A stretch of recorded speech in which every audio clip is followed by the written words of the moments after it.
नमस्कार दोस्तों, आज के इस वीडियो में हम आपसे बात करने वाले हैं 5 ऐसे कामों के बारे में जिसे आईएएस और पीसीएस की तैयारी करने वाले छात्रों को नहीं करना चाहिए।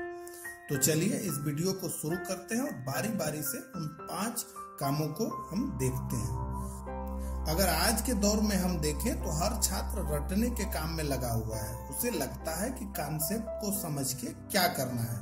वैसे भी इसमें समय भी ज्यादा लगता है, तो क्यों ना हम केवल फैक्ट को ही रट लें।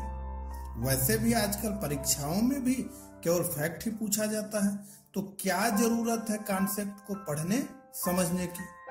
दोस्तों, अगर आप भी ठीक इसी प्रकार की सोच रखते हैं तो ध्यान रखिए, बिना विषय के पूरे कॉन्सेप्ट को समझे अगर आप केवल फैक्ट को रट लेंगे तो ज्यादा चांस है कि आप परीक्षा हाल में फैक्ट्स को रिकॉल न कर पाएं, या अगर रिकॉल कर भी लिया तो हो सकता है कि कई फैक्ट्स आपस में उलझ जाएं और आप सही उत्तर पर निशान ना लगा पाएं। साथ ही आसान प्रश्न को भी एग्जामिनर थोड़ा भी इधर उधर घुमा करके आपसे पूछ लेता है तो आप एकदम से गड़बड़ा जाते हैं, आपसे उत्तर देते नहीं बनता है।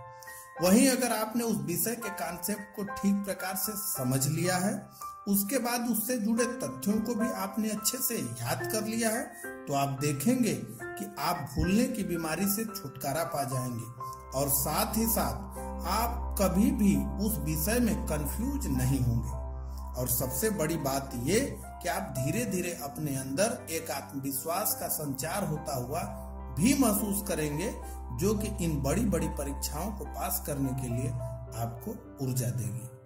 अगर हम दूसरे पॉइंट की बात करें, एक और चीज जो प्रतियोगियों में देखी जाती है वो ये कि वे खुद के सामने किताबों का ढेर लगाकर बैठ जाते हैं। एक ही विषय की कई किताबें अलग अलग लेखकों की उनके पास रखी रहती है। उनको ये डर रहता है कि शायद उनसे इस विषय से जुड़ा कोई टॉपिक छूट ना जाए, और इसी वजह से वो एक ही विषय की कई किताबें खरीद लेते हैं, जो उनका मार्गदर्शन करने के बजाय उनको कंफ्यूज ज्यादा करती है।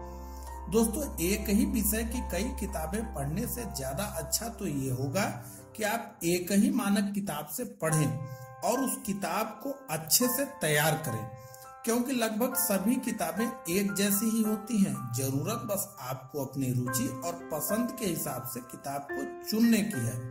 हाँ, ये ध्यान जरूर रखें कि जो भी किताब आप खरीद रहे हो वो मानक हो और छात्रों में लोकप्रिय हो। अगर हम तीसरे पॉइंट की बात करें तो आज के समय में इंटरनेट ने हमारे सामने उम्मीदों का एक नया आकाश खोल दिया है। दुनिया के किसी भी क्षेत्र से जुड़ी खबरें हमारे पास बहुत जल्दी आ जाती हैं।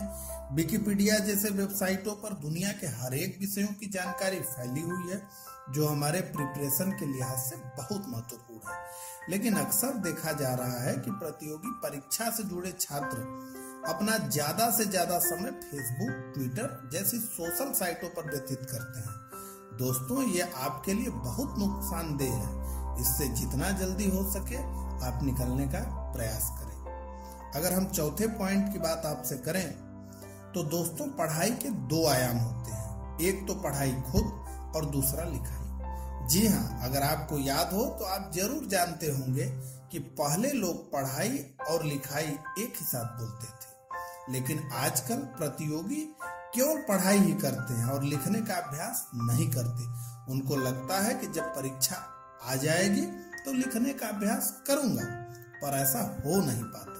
अगर आप आईएएस और पीसीएस जैसे सब्जेक्टिव परीक्षा की तैयारी करते हैं तो यह बेहद जरूरी हो जाता है कि आप लिखने का रोज प्रयास करें, क्योंकि अपनी बातों को लिखकर समझाना एक बहुत बड़ी कला है जिसे बिना लंबे समय तक प्रयास किए आप साध नहीं सकते।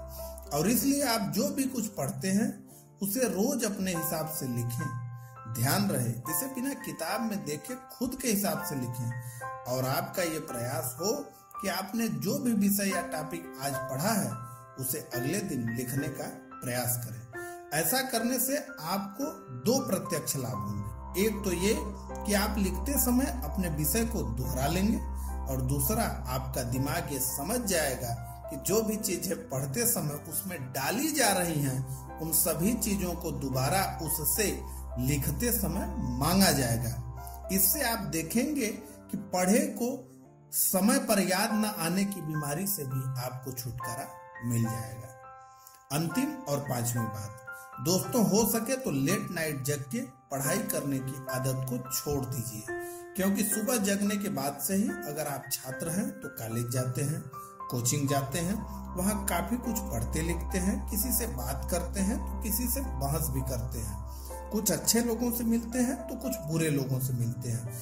ऐसे ही तमाम काम करने में शाम तक आपका दिमाग पूरी तरह थक जाता है, उसकी उत्पादन क्षमता घट जाती है और उसे भी आराम की जरूरत महसूस होने लगती है। ऐसे में आप रात भर जग करके पढ़ाई करते हैं तो आपको कुछ भी जल्दी याद ही नहीं हो पाता है और साथ ही पूरे दिन आप अनिद्रा का भी शिकार रहते हैं, जिससे दिन के काम को भी आप ठीक से नहीं कर पाते। और इसलिए भोर की पढ़ाई को सबसे सर्वोत्तम बताया जाता है, क्योंकि पूरी रात जब आप आराम करते हैं तो आपका दिमाग इतनी देर में फिर से रिचार्ज हो जाता है और इस वजह से आप इस समय जो भी पढ़ते हैं वो आपको लंबे समय तक याद रहता है। तो दोस्तों, इन्हीं सब बातों के साथ आज के इस वीडियो को मैं यहीं समाप्त करता हूं। अगर आपको वीडियो अच्छा लगा हो तो इसे लाइक करिए, शेयर करिए और इसी तरह के नए नए वीडियो देखने के लिए इस चैनल को सब्सक्राइब जरूर करिए। आपने अपना बहुमूल्य समय देकर मुझे सुना, इसके लिए आपका बहुत बहुत